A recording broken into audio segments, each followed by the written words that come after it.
Dimanche 30 mars 2025, quelques principes de prophétie biblique. Merci de nous retrouver sur votre chaîne L'Aventure dans la Parole.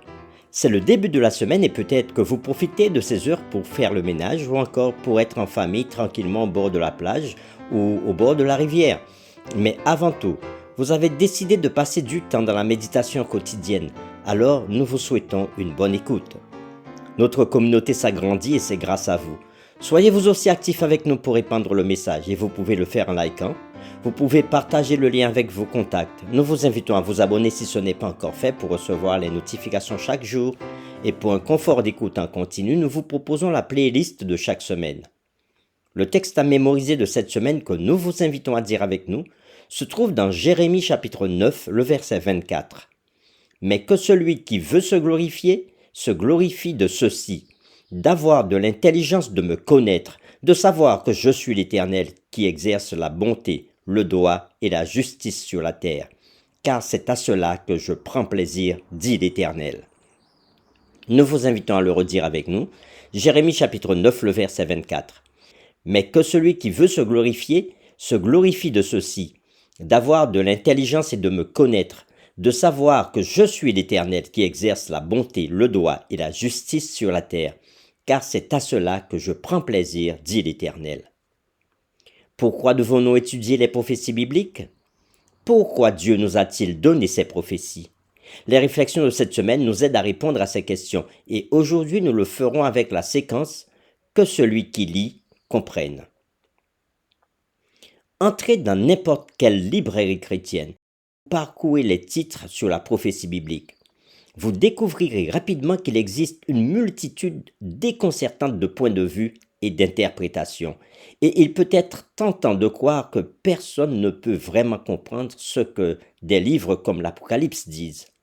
Par exemple, un auteur dit que l'Antichrist n'est qu'une métaphore. Un autre dit qu'il viendra encore dans le futur.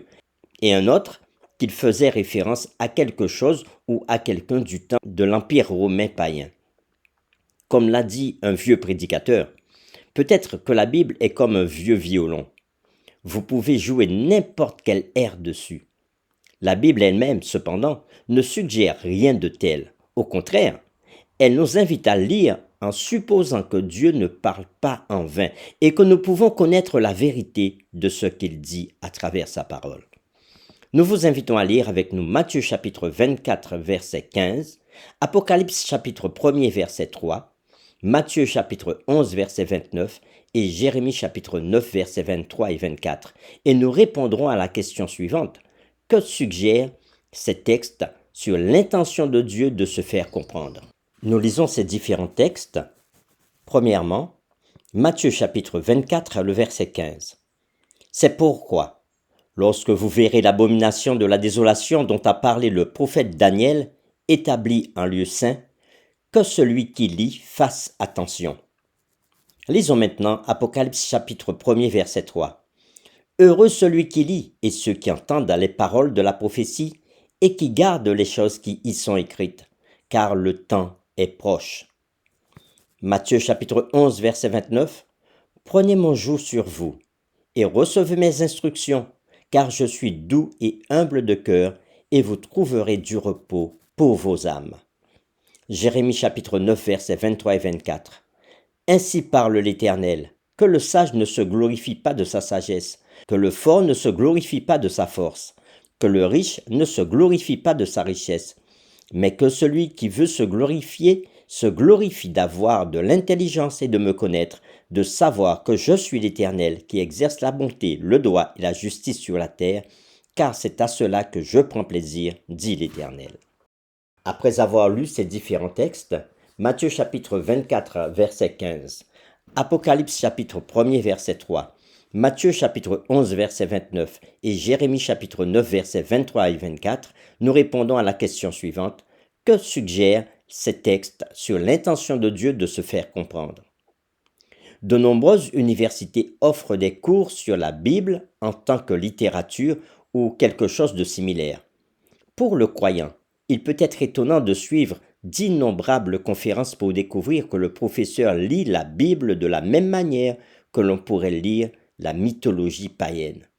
L'idée est qu'il peut y avoir un noyau de vérité morale dans les histoires, mais on peut faire des histoires ce que l'on veut. Pour ces enseignants, l'idée que ce livre a été inspiré par Dieu est ridicule.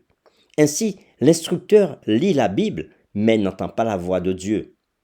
D'autres arrivent à des conclusions qui sont clairement en contradiction avec le message de la Bible. Sans être soumis au Seigneur et sans un cœur ouvert à l'apprentissage de la vérité, ceux qui lisent la Bible risquent non seulement de manquer son message, mais aussi de mal comprendre le caractère aimant et saint du Dieu révélé dans ces pages. Cela pourrait être plus facile à faire que beaucoup ne le réalisent. C'est pourquoi lire simplement la Bible, mais sans les bons outils et surtout la bonne attitude sous la direction du Saint-Esprit, peut être nuisible. Pour terminer, réfléchissons à cette question. Quelqu'un qui n'était pas connu pour avoir été pieux fut trouvé en train de lire la Bible. Lorsqu'on lui a demandé ce qu'il faisait, il a répondu « Je cherche des échappatoires, rien que des échappatoires. » Pourquoi est-ce exactement la mauvaise attitude à avoir en lisant la parole de Dieu? Nous vous invitons à prier avec nous. Seigneur, nous voulons te remercier pour ta parole que tu nous as donnée. Et à travers les instructions que nous recevons, nous pouvons comprendre que c'est toi-même qui parles à travers ces différentes pages pour nous instruire sur le sens de la vie et sur l'avenir. Donne-nous un cœur attentif et un cœur soumis à ton Esprit Saint pour bien comprendre les messages que tu as pour nous à travers ta parole. Nous t'avons prié au nom de Jésus. Amen.